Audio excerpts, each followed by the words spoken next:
I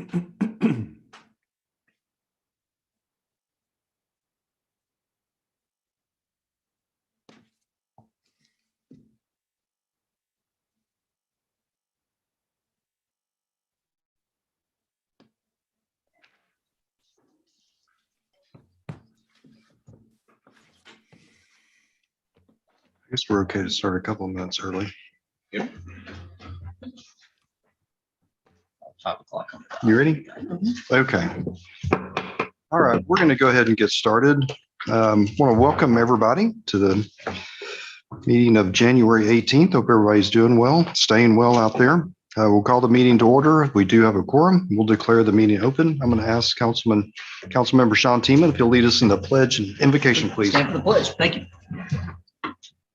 I pledge allegiance to the flag of the United States of America and to the republic for which it stands, one nation, under God, indivisible, with liberty and justice for all. You would bow your heads with me. Our most gracious Heavenly Father, God, Lord, just be with us as we go about doing the business of the city, Lord. Lord, be with all of our first responders, and let's just pray that they get home safe and that you're with their families and in our thoughts, Lord. Lord, just lead, guide, and direct us in everything that we do, and be with all of those who are sick for whatever reason, Lord, and let's just hope healing upon them. In your most holy name I pray, amen. Amen. All right, council, we are to the minutes of the regular council meeting of January 3rd. Everybody have an opportunity to review those? Move to approve minutes. Second. Motion and second, all in favor? Aye. Aye. Any opposed? Motion carries. Thank you, council. All right, at this time, we'll entertain citizen comments about any item on the agenda. Is anybody here to speak to the council this evening? Okay, don't see any. So we will move on to the consent agenda. These items are considered to be routine and will be enacted in one motion without discussion unless a council member or citizen requests a specific item be discussed and voted on separately. The consent agenda includes items E8, F1, and H3. Would anybody like any of these broken apart for any reason? I'll move to approve the consent agenda if nobody has questions. Second. Okay, motion second on consent. All in favor? Aye. Any opposed? Motion carries. Thank you. All right, at this time, we'll open public hearing. Linda, if you'll read item D1 for us, please. An ordinance of the City Council of the City of Sherman amending Chapter 7 entitled Municipal Court, Article 7.02 entitled Municipal Court Building Security Fund, at Section 7.02.001, 7.02.002, and 7.02.003, and Section 7.03 entitled Municipal Court Technology Fund, at Section 7.03.001, 7.03.002, 7.03.003, and 7.03.004, modifying certain provisions requiring assessment and payment of municipal court fees and costs in accordance with applicable law, providing for inclusion in the Code of Ordinances, providing a savings, repealings clause, severability clause, and an effective date. Finding that the meeting at which this ordinance is passed was noticed and is open to the public as required by law. Thank you, Linda. Mary, good evening. Welcome to our new podium. I was gonna say, is that a By the way. podium? Yeah. Nice. Brian notified us a little while ago that our ordinance was not in compliance with state law. The state law had changed on how certain fees collected by the municipal court are to be allocated to the different funds such as security and technology. So all this ordinance does, it doesn't change anything other than to get our ordinance in compliance with state law. That's All right. Thank you, Mary. Okay. Does anyone have anything they want to discuss about this proposed ordinance this evening? No? If not, we'll close public hearing and consider the adoption of the ordinance. Council, questions, comments? Anything we need to I'll discuss? move to adopt, if nobody has questions, of 6452. Second that. Motion second. Couple of seconds. All in favor? Aye. Any opposed? Motion carries. Thank you. Trying to move this thing along. Okay, we good? All right. Moving on to E1. Linda, if you'll read that for us, please. Joint Resolution 6834, a joint resolution of the Board of Trustees of the Sherman Independent School District and the City Council of the City of Sherman, Texas, adopting an interlocal cooperative agreement for the use of Veterans Field at Fairview Park. Finding that the meeting at which this resolution is passed was noticed and is open to the public as required by law. Thank you, Linda. Good evening, Teresa. Good evening, how are you? Good. Well, with the addition of all the new sports facilities out at the new high school, SHS baseball team no longer solely uses Veterans Field for games and practices. This new interlocal agreement with ISD will provide the SHS still with practice space and game space when they need it, but it'll also open up the facility for our Sherman Youth Baseball 14 and under, which really needs a new facility for their games. Yeah. The city will also take over the maintenance of the field like we used to do. Okay. Any questions? So would that move everybody from Rosedale to, will they practice there as well? They'll use probably Rosedale still for their practice games? at Rosedale. Okay. All games would be at the Veterans Stadium. Cool. Thank you. Nice. Good job. Is that a motion? Oh, it's a motion to accept. Okay. Second. Motion is second. All in favor? Aye. Any opposed? Motion carries. Thank you. Thank you, Teresa, on your leadership in this. All right, Linda, if you'll read E2 for us, please. Resolution 6835, a resolution of the City Council of the City of Sherman authorizing submission of a grant application and the acceptance of the General Victim Assistance Grant Program fiscal year 2023 through the Office of the Governor, Public Safety Office, Criminal Justice Division, finding that the meeting at which this resolution is passed was noticed and is open to the public as required by law. Okay. Thank you, Linda. Good evening, Sam. Good evening. How are you? I'm doing great. Good. Thank you for coming out tonight to talk to us. Well, it's a pleasure to get to talk to you guys about this. So the police department is hoping to get your approval for, to apply for grant funding. What we're wanting to do is have an employee specifically suited and designated for victims assistance. Currently, the only victims assistance that is offered to victims who report crimes to our police department is at the district attorney's office. So that only provides victims assistance to crime victims once the case gets filed. So there's a lag time, and then some cases don't get filed at all, and those victims never receive any sort of benefits. What we're hoping to do is close that gap and provide better assistance to the victims.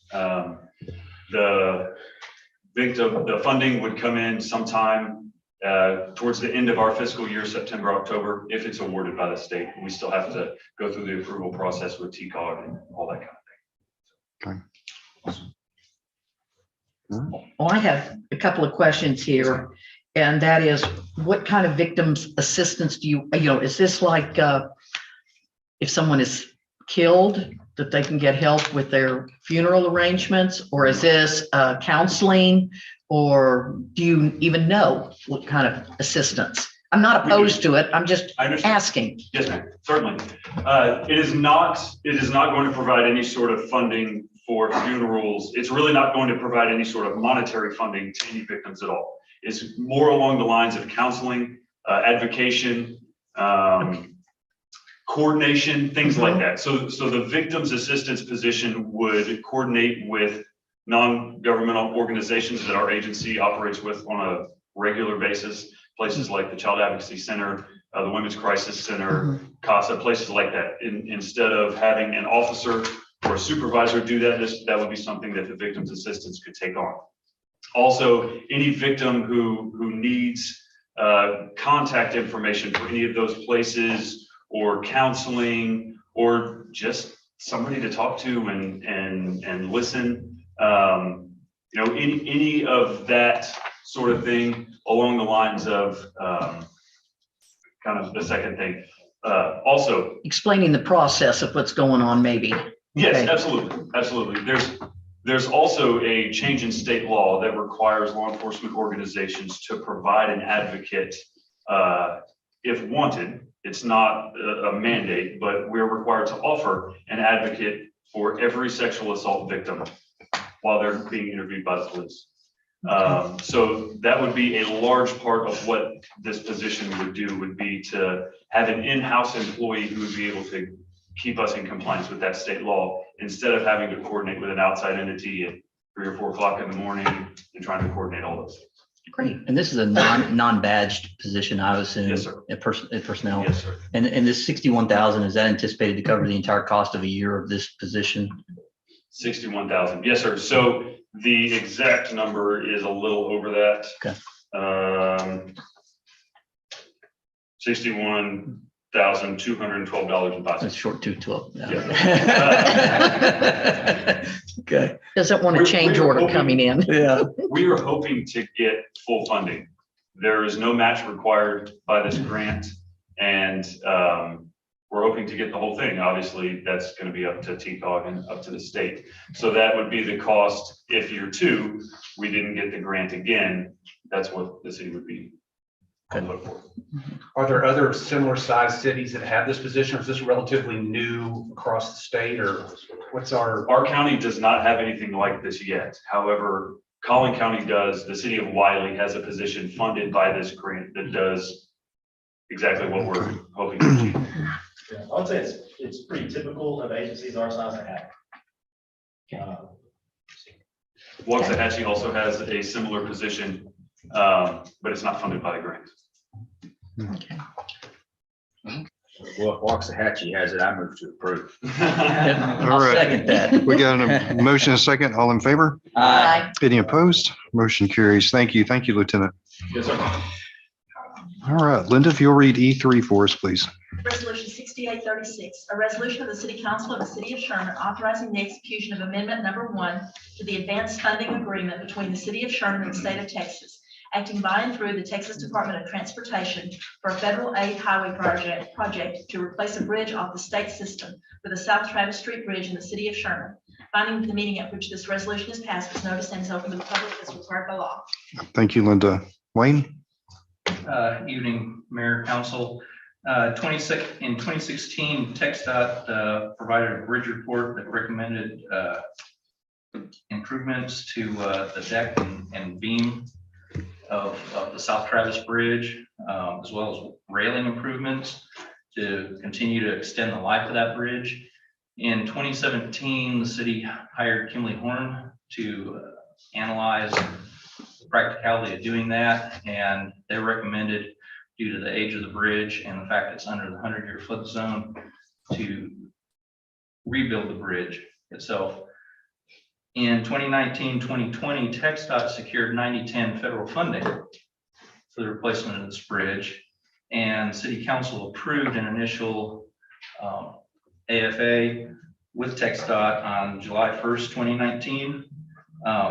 Since that time, city staff has asked that pedestrian walkways be added to the bridge, which will also put in protective railings, and we've asked those railings to have some aesthetic enhancements added to those.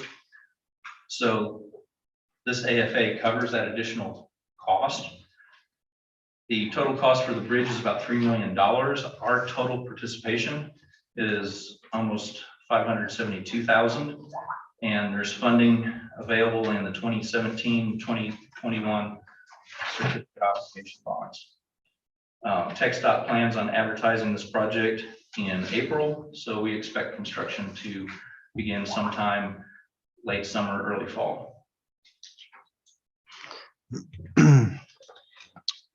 Wayne, a couple of questions. Since the bridge is below the floodplain, are we going to elevate the bridge? And if we do, how much work down Travis does that involve? The bridge will be elevated from its current. Is it going to be quite a ways, or, I mean, you can generally just, I would guess a quarter mile in each direction. okay, Yeah, I've got some plans. Okay. here. that was my question. And is Encore going to have to move any power poles? Not to my knowledge. And for my knowledge, what's the, just so I know, I mean, we have all these streets closed and the highways exits are getting closed down. What's their expected timeline to start construction on this if we approve this addition? I don't have the exact timeline. I would imagine it's to be 9 to 12 months. So the other things will be finished. Construction of this, but they Maybe. will maintain traffic. Lambert. They'll maintain traffic on the existing bridge. I can't mess so with the that. new bridge will be built half at a time. It'll be one lane. And so it'll either be signed for one-way traffic, or they'll have some traffic signals on each side to have one lane, Okay, two-way. So they're not completely taking it down. That's No, so not like Lambert. not like that. Okay, it'd be more like 1417, no big bridges. They keep Yeah. half of it going. Right. Okay. all right, very good. Council, any more questions? Move to approve 6836 is written. I'll second it. Okay, motion is second, all in favor? Aye. Any opposed? Motion carries. Thank you. Thank you, Wayne. All right, Linda, if you'll read E4 for us, please. Resolution 6837, a resolution of the City Council of the City of Sherman authorizing execution of a professional engineering design services agreement with Burkhoff Hendricks and Carter LLP for design of the Shepherd Drive Sewer Extension Project. Finding that the meeting at which this resolution is passed is noticed and is open to the public as required by law. Thank you, Linda. Wayne? Yes, sir. This is professional engineering design services agreement, Burkhoff, Hendricks, and Carter to design construction plans to extend wastewater main that is a 24-inch line behind Finisar. It is to extend down to Shepherd Road and underneath Shepherd Drive and underneath the road. It's about 1,100 feet of main. This sewer line will provide sewer service for development to the south side of Shepherd Drive. While we'll get the design of these plans for whatever development eventually happens there, it's our intention to wait for development to begin before we actually put this out for bid and Okay. coordinate with the developer when that needs to go out. Cost is almost $65,000, and there's funding in the utility improvement fund. Very good. Council, questions about this new line? I know you're putting in a 24-inch line there.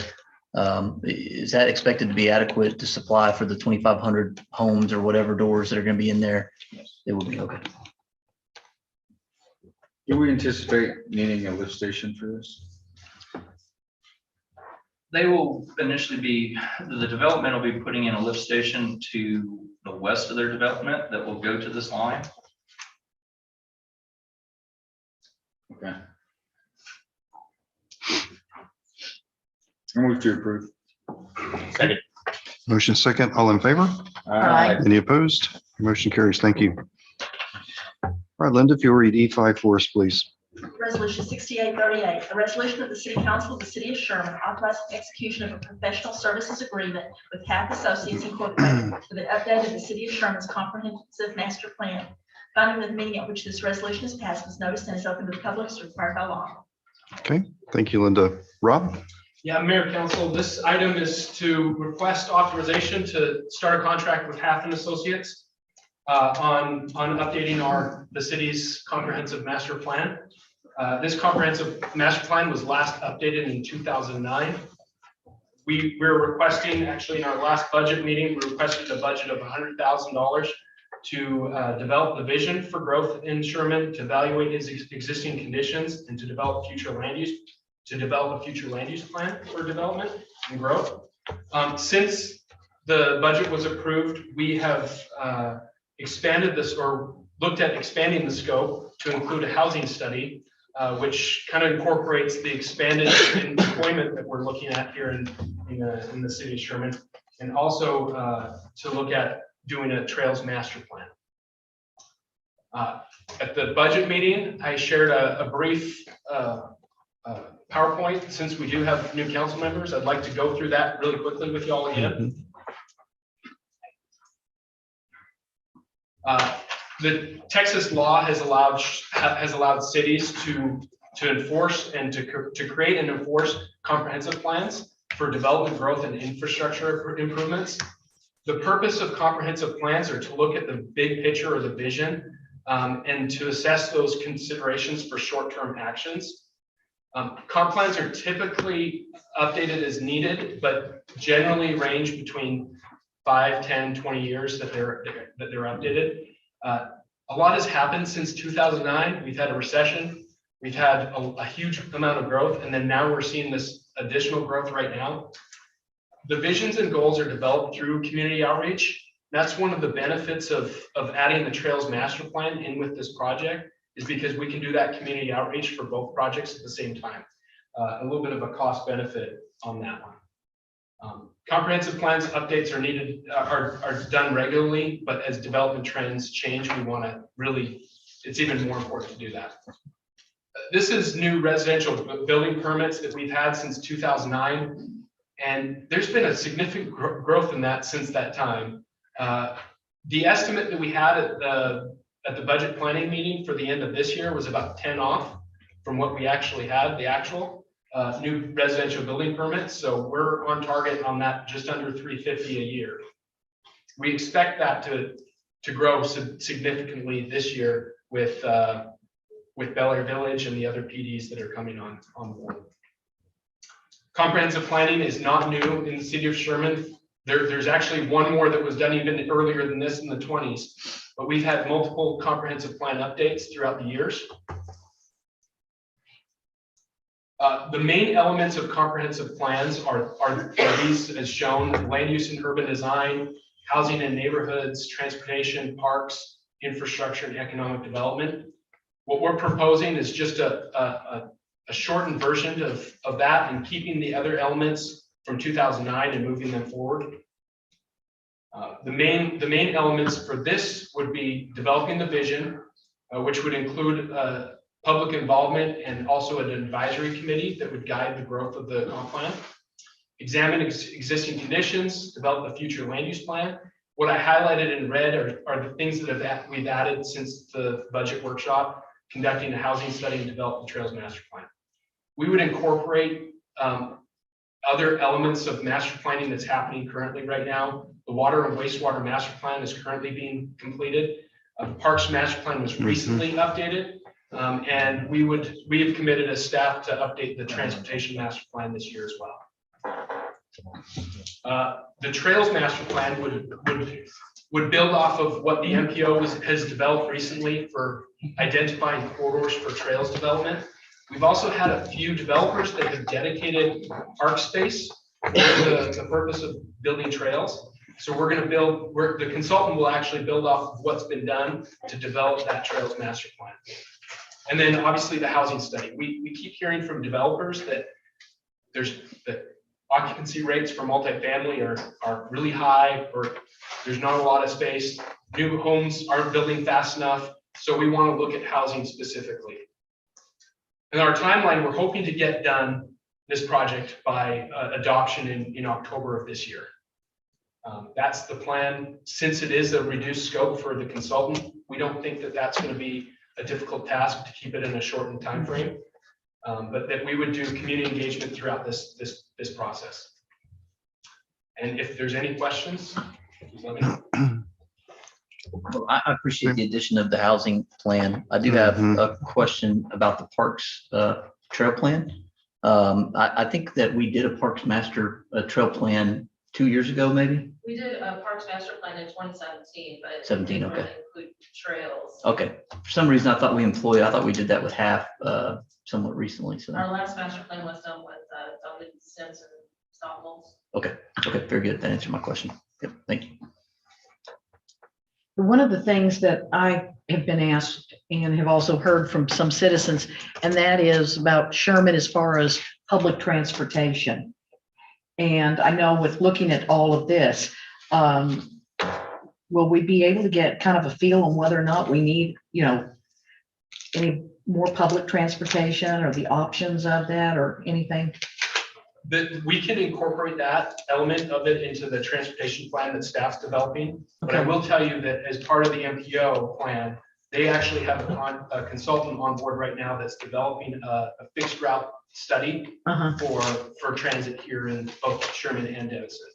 Okay, thank you. So there's something going on. There's something going on already.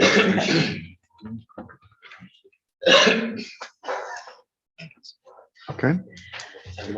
All right, I'll make a motion that we approve 6838. Second. Okay. Motion second. All in favor? Aye. Any opposed? Motion carries. Thank you, council. All right. Linda, if you'll read E6 for us, please. Resolution 6839, a resolution of the City Council of the City of Sherman authorizing execution of a professional services agreement with Kimley Horn and Associates Incorporated for providing professional consulting services for the pavement management program. Finding that the meeting at which this resolution is passed was noticed and is open to the public as required by law. Okay, thank you. Clint?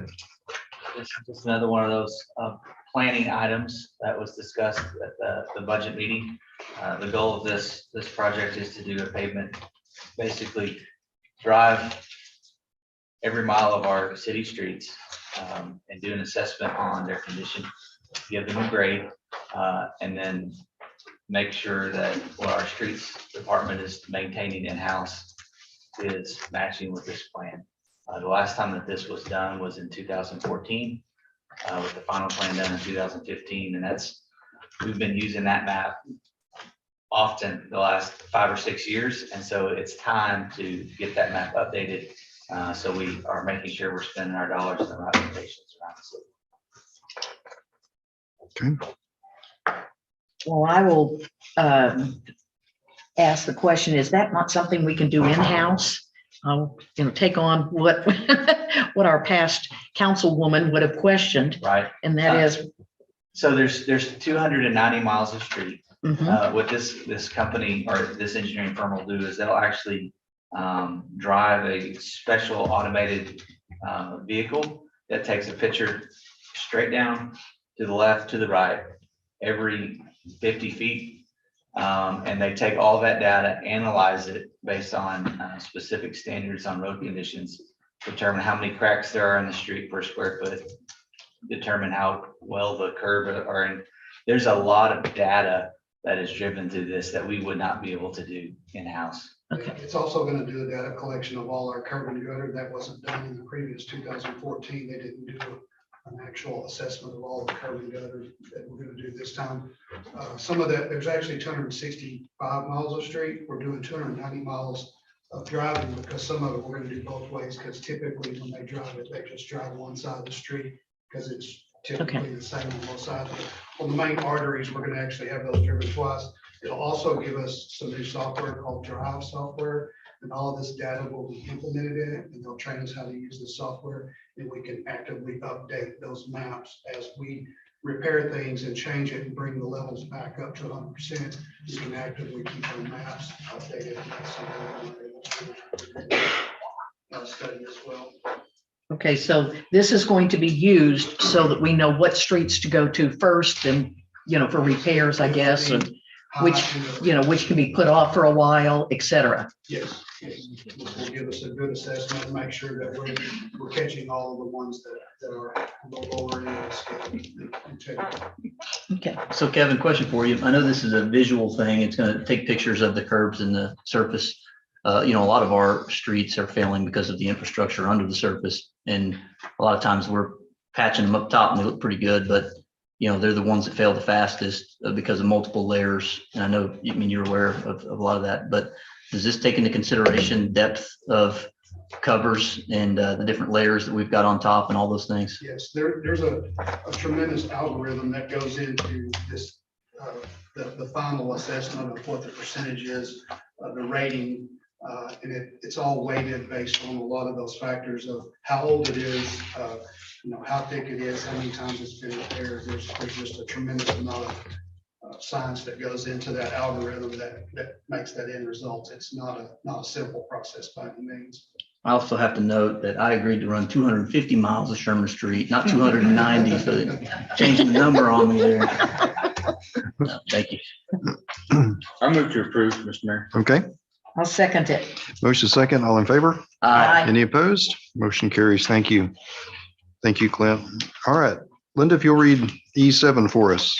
Resolution 6840, a resolution of the City Council of the City of Sherman determining a public necessity to acquire by eminent domain certain property in fee simple for public use, including construction, expansion, access, repair, and maintenance of public water and other utility improvements, including the public water treatment plant expansion and improvement project and other public utility projects, consisting of a 39.95 acre tract of land conveyed to Barrett Keith Brown as recorded in volume 4902, page 308 of the deed records of Grayson County, Texas, within the John Good Survey, abstract number 468, City of Sherman, Grayson County, Texas, and other tracts of land in the vicinity of the existing public water treatment plant as deemed necessary by the city manager or his designee, giving notice of an official determination to acquire certain property for public use by eminent domain for such uses. Authorizing the city manager of the city of Sherman, Texas to establish procedures for acquiring the property, offering to acquire the property voluntarily from the landowners through the making of bona fide offers, appropriating funds, providing for repealing savings and severability clauses, and providing for an effective date. Finding the meeting at which this resolution is passed was noticed and is open to the public as required by law. Okay, thank you, Linda. Clint? Resolution gives authority to our city manager and attorneys to take the next step towards condemnation if necessary. We're still working with adjacent property owners to the water treatment plant to acquire this property and others around here, but if that process falls apart at some point, the next step will be condemnation. And so this would give us the authority to move on that at some point in the future. It's my understanding we've exhausted all communications. If we need to get to that next point, everything on our end has gone as per. Right, we're still coordinating with the owners and trying to get them to agree to the price that we have under contract.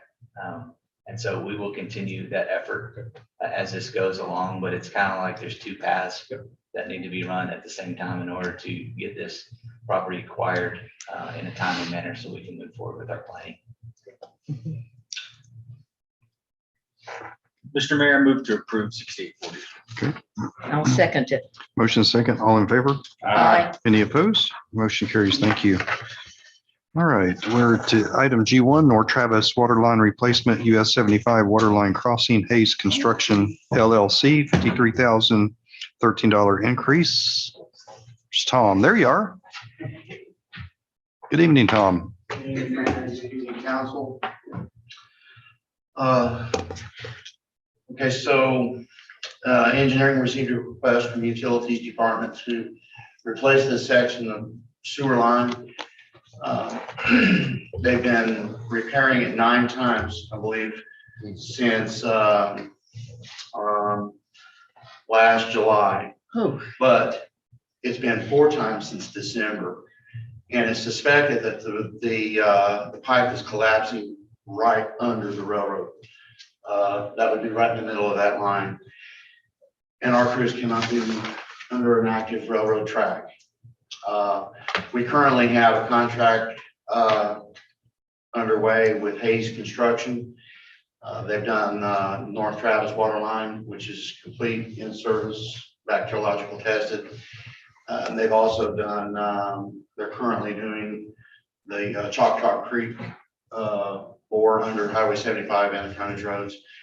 All that's been successful. They've shown capability. They put that in a 20-inch bore or 20-inch casing. This is well within their capability, and we would like to pursue this on an emergency basis. We've issued a purchase order to the contractor to move forward as quickly as possible. Okay. Can you explain to me where this is so I can sort of picture it in my You know, mind? okay, on the right, you see the Harrison Road. Thank you, Clint. That is the low bridge that's been hit several times. Okay, so just now I know where it is. It's an alley. The sewer line runs to a back alley. It seems that this is really an emergency if you've had to repair 4 times since December and we're not even through January. The last time they replaced it or repaired it, they jetted it. There were pieces of clay tile pipe showing up in the jet. That tells me the pipe is completely apart. And what's their lead time that they can get started on this? I've given them the go ahead. Okay. We're waiting on pipe. Sure. That's sometimes a common delay. I guess we better approve this. So I'll make a motion. I really appreciate it. Second. All right, we have a motion and a second. All in favor? Aye. Any opposed? Motion carries. Thank you. Thank you, Tom. Thank you. All right, next item, H1, ratifying the emergency execution of a professional service agreement with Eaton Corporation for the installation of new switchgear automatic transfer switch, SWGR ATS. Short for switchgear, ATS is automatic transfer switch. Yep. So as many of you remember, back in February, we had a ice storm, snowstorm. We lost power at the water treatment plant. Council has approved to move forward on procurement of an emergency generator at that site. In an effort to move forward even as quickly as we can, we split that project into more pieces, one of which would be hiring Eaton. That's a cabinet maker for electrical cabinets, and they also make the switchgear. Our engineers, Park Hill, have worked extensively with Eaton to get this to fit into the building. And the existing building has Eaton equipment already in it, the manual switchgear. So this will let us move forward as quickly as possible to have that switchgear in place. Then when the generator shows up, we just have to plug it in. So if we didn't do it now, we'd still have to do it later. But we will have the ability to automatically transfer between our two services as soon as it's installed.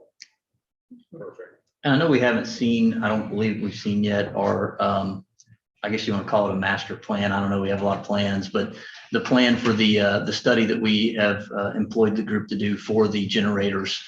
And so is that, I'm assuming that they've notified you that this is going to be a part of that plan. We'll have to have this.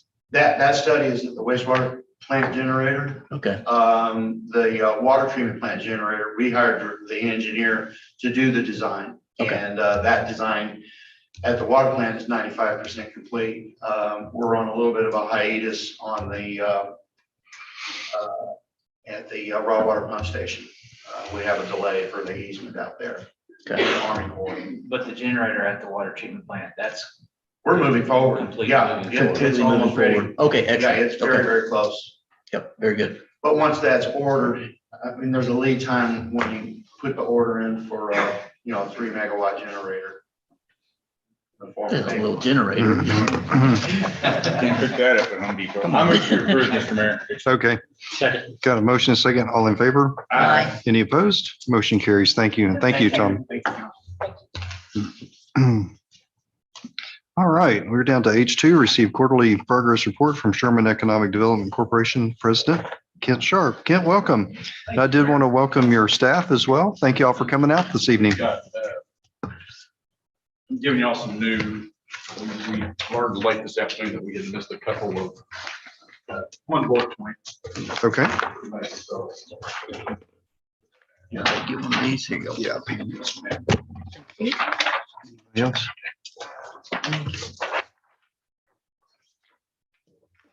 I got one. All right, I think we're good. Thumbs up. Go ahead, Kent. Okay. Mayor, council, thank you for allowing me to come and give the quarterly report for the last quarter ending December of 2021.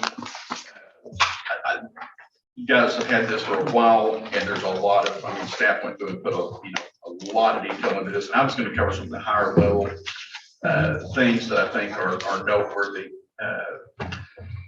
The first one, everybody pretty much knows the mission of our board, but it's to diversify the economy, grow and diversify the economy and the surrounding area through addition of new jobs and investment of primary employers. Going down into the second section, list of the top accomplishments for the last quarter.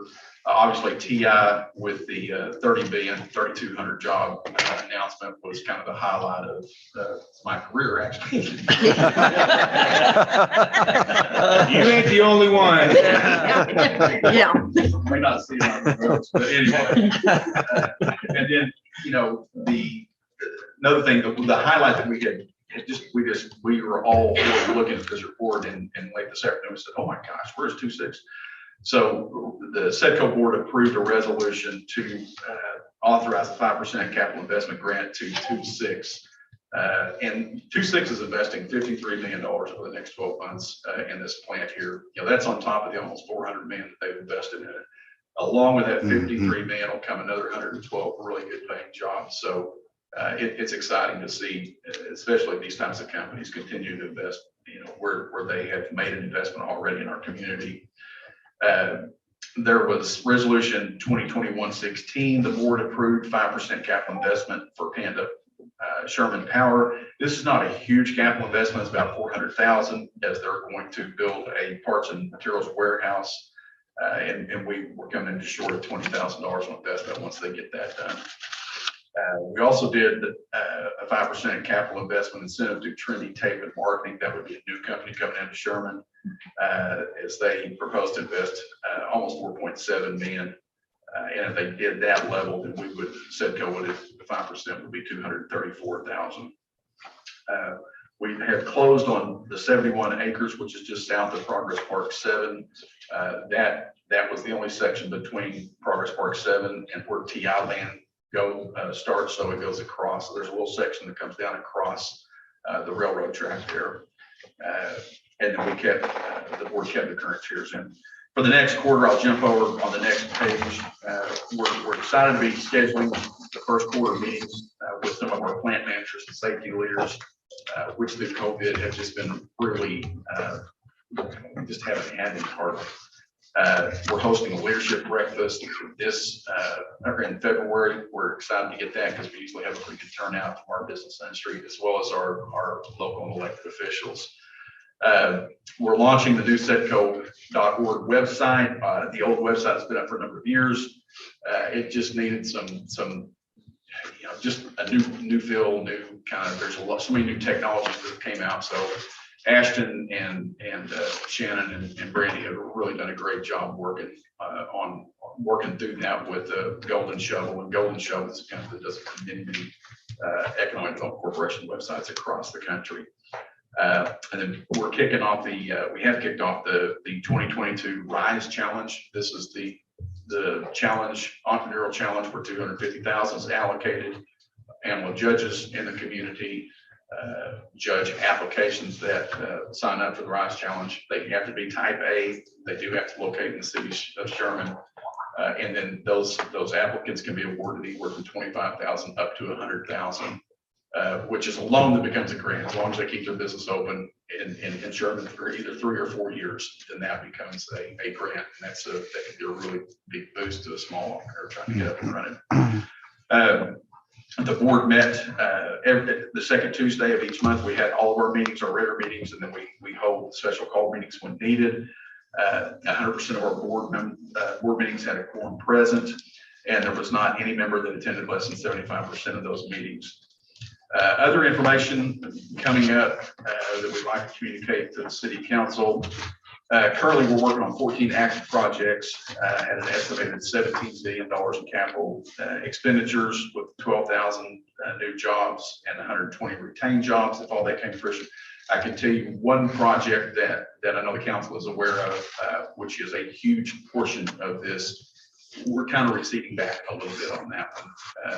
It's not as front burner as it was maybe even a few weeks ago. The staff completed 3 site visits and 2 prospect calls with companies interested in expanding their operations to Sherman.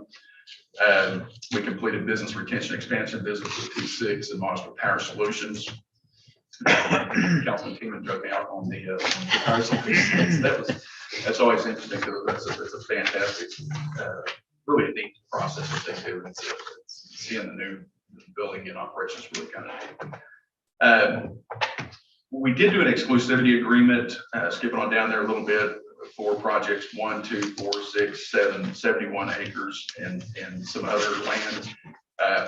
Although the board voted for that, we did not execute that agreement because, again, that goes back to that really large project. It's just not where we thought it was, and we may not get there. Our land just won't work for that project, and so unless something happens and more land pops up that can accommodate that, we're probably going to move on to other things. And that's really it. Well, I do want to go to the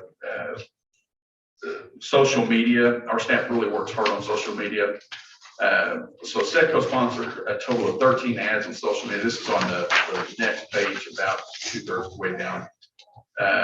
And those ads were highlighting Sherman TX Jobs, the RISE competition, the Sherman Women and Minority Owned Directory sign up, a Muir construction job opportunity for Ed White and U Job Fair, and the 25th anniversary mini documentary that our staff worked so hard. So the total reach with those social media campaigns was 146,000, almost 150,000. 5,600 people actually clicked the links. Total post engagements were 80,269, and total event responses were 62. So this has grown phenomenally, and I think, I mean, would you say it's more than doubled over the last couple of years? Oh, yeah. Yeah. Yeah, It's, substantially. and you know, at my age, I can do Facebook, I do Facebook, but some of this other stuff, it's it's beyond me. So I really have to rely on my staff. But I can say that in economic development, as I talk to my peers across the state and indeed across the nation, if you're not doing social media, you really are just missing a big segment of market, because professional CEOs, C-level executives engage in social media as much as teenagers. So, you know, we just feel like we need to have a presence there, and our staff's doing a really good job getting that.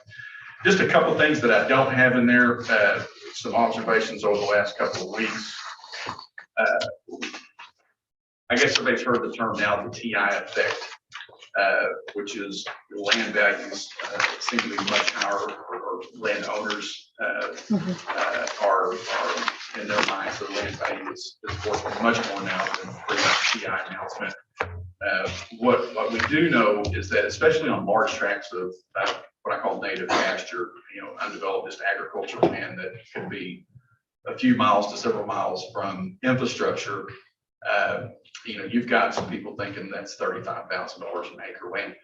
We don't know what those prices are going to be, and won't know until land sales actually start happening. We can see comps and figure out, okay, what is this land really worth? And obviously, being closer into town, it's closer to utilities, infrastructure, probably will command a much higher price. But so there's that. I get 3 to 6 calls per week and have since the announcement for multifamily, single family, retail, commercial. As a general rule, we try to send all those over to Terrence and to the city, and we try to concentrate more on industrial. But I can tell you that pretty much the overwhelming sentiment I get is everybody feels like they're late to the party. Like, damn gun, you know, we should. Everybody's telling me we were coming up there, we were a faithful you know, Sherman follower, and we were going to do some stuff. Well, you should have, you know, should have. We've had, you know, numerous people looking at our land, the Sedco owned property, and I've just told them, yeah, we're not there yet. I can tell you that our board and our staff is working, and our ex officio members are working to kind of figure, okay, what are the next steps forward? What, you know, this was what our old incentive structure kind of used to look like. Now with what we feel is going to be a very robust demand, how do we adjust that and move forward in a sensible way and get the most value for the taxpayers of Sherman? So we're really trying to understand that and get a better path forward. And I'll say this, going back to our conversation about the master plan, Sedco would love to participate in a comprehensive plan, even to the point of financial participation, because economic development is very much a part of that. So we would welcome the opportunity to be more involved in that. Motion. Yeah. Mary, is that okay? With that, I'll entertain any questions. Okay, council questions for Kent and staff. Well, considering the price of land and the large tracts that certain entities are looking for, in your mind, is there a situation where maybe we don't have big enough parcels in one section so we can seek out larger parcels in another? There is. I mean, some large projects, I would love to see an uninterrupted, just a contiguous 400 to 500 acre tract. That would be ideal, flat. You know, as most of you know, one of the things that we're really it hurts us a little bit. It's beautiful. I mean, this is why people love Sherman and our topography. But when you're talking about industrial development, it's hard to get a 300 or 400 acre tract that doesn't have a wet weather river running down through it. So you see a lot of green lines cut through, and you really have to get out to certain sections of the county or out into the EDJ to get those. So we're just kind of from a 35,000 foot view, just trying to analyze everything. Are we gonna have enough workers to fill this job? That's a great question. You know, our existing industries, I mean, it really does depend on who you talk to. I mean, our industries need workers. Fortunately or unfortunately, that is a nationwide problem. And we're doing everything we can. I mean, we're working with our industries, we're working with our workforce partners, our educational institutions. I think there's roughly 1,200 municipalities, townships in the state of Texas. 750 of those have municipal economic development corporations. Every one of them are served by a workforce board of some region. Most of them are in some community college district. And I know all of those people are working on how do we cultivate a workforce? How do we get our workforces? I mean, how do we get our workers for our next generation? And nobody has found that goose lays the golden egg yet. I mean, there's a lot of work. We continue to survey and make sure that if there's some new cutting edge thing, we'll try it. I mean, from apprenticeships to our AMP program, people are trying to. In Little Rock, Arkansas, they have kind of blown up their secondary education system at the high school level, and they went now to academies where it's, you've got this academy specializes in welding and fabrication. This academy specializes in another trade. They all sort of get the core curriculum, English, math, science, but they're really pushing the academy structure. So there's some different experiments going on out there. It'll be interesting to see over the next 2 or 3 years what the results of that yields. So a long answer to a short question. It's a good answer. It's just an exciting time to be in Sherman. It really is. It really is. I can tell you, one of the running jokes along the corridor is Sherman is the best economic development that Anna's ever seen. and land values down there are, I heard today a report from a very reputable source that multifamily dirt on the highway is $6 a square foot. That's $250,000+ an acre. That's expensive. And you've got to pack them in there. You get a high density, and I guess you can make it work. But well, I kind of watched driving back and forth to the Metroplex, and I don't think there is a piece of land that doesn't have a for sale sign or a sign saying this is what builder is coming here. Right. If there is, it's hard to find. It is. There's something on every piece of it. Absolutely. To give you one company we're working with, though, the site consultant on that one, and I'll sit down with. We were quoting a price of $2 a square foot, $3 a square foot, basically on industrial land. Somewhere between $50,000 and $100,000, depending on which park and it's real earthware. And I was thinking, they're going to really knee jerk with that one. And he said that the client that they had in New Jersey recently paid over $1 million an acre off the board of New Jersey for 10 acres. And it was Amazon, it was to build their distribution center. So they had to build them in Jersey to get all those packages across the river into Manhattan. So yeah, it's crazy. It's crazy. Well, Kent, we appreciate all the hard work that you and your staff are doing. And I certainly appreciate that video that you published. That was incredible. It was a fantastic job. That got a lot of local attention. So we appreciate that. We can't wait for that next $34 billion deal, Ken. Yeah, that's right. Appreciate it. All right. Thank you, Kim. All right. We are to council comments. Justin, I'm going to start with you tonight. No comments for me. Thank you. Okay. Great week for the parade. We didn't have a big turnout because it was cold. The band made it out. I'm proud of them to be able to even hold those instruments, and they had small jackets on. I had a big jacket, so it tells me something's going on here. But they did really well. The mayor spoke, had pretty good turnout. It's normally a lot bigger, but 32 degrees. It was cold. So other than that, thank everybody that came out and everybody that participated in it. And hopefully next year it's going to probably be the same thing. But anyway, try to make it out next year. I just want to make a comment regarding Cherry Street Park. One of the days when we have had decent weather and, it's up and down and up and down, I was driving through Cherry Street Park and I thought, what is going on? And there I stopped And I actually counted, and there were 30 young men playing basketball in that park. They were very peaceful, nice to each other. And I was so happy to see them using, I'm not sure how they divided up in teams, because there were 30 of them out there on the court, but it was great. So it's nice to see some of the neighborhood parks being used. So thank you. I do have one more thing. Teresa, great job working with the school district and acquiring Veterans Field for our 14U. Yeah, I'd like to say, firstly, thanks, Robbie, for joining us from vacation. I know it must be 90 degrees where you're at because there's no tie, so I know you're probably sitting on a beach or wishing you were. But also would like to say I appreciate the relationship with Parks and Rec and with the master plan. I know the trail system is something that I've been passionate about since getting on city council, and so I appreciate that being a part of our future planning. I think that's huge and a big step forward for making Sherman walkable and bikeable. And I also am thankful for the road study that Kevin's having done. I know that's been a topic of discussion for a long time for us, is knowing, exactly what needs to be done when and what and how.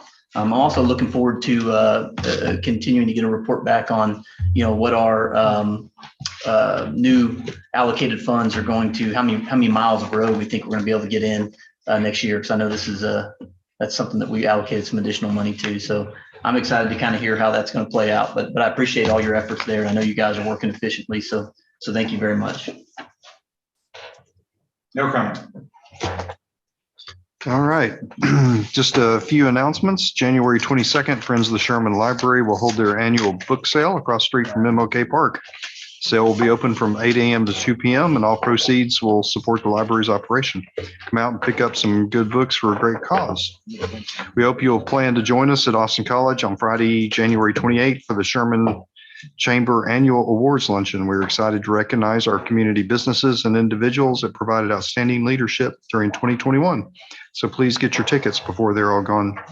Finally, tonight on January 29th, Habitat for Humanity will host their annual Habitators fundraiser across the street over here in the ballroom. They'll offer both lunch and dinner options this year, all to support one of our community's best nonprofits. So check out Facebook and get your tickets soon.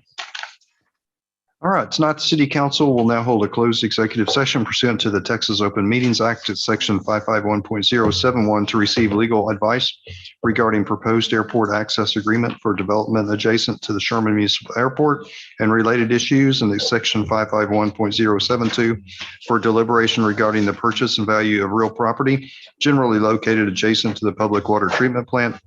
Section 551.074 to deliberate the appointment of Greater Texoma Utility Authority Board of Directors, and at section 551.087 to discuss the Sherman Hospital project. So at 5:56, we'll recess into executive session. Thank you. You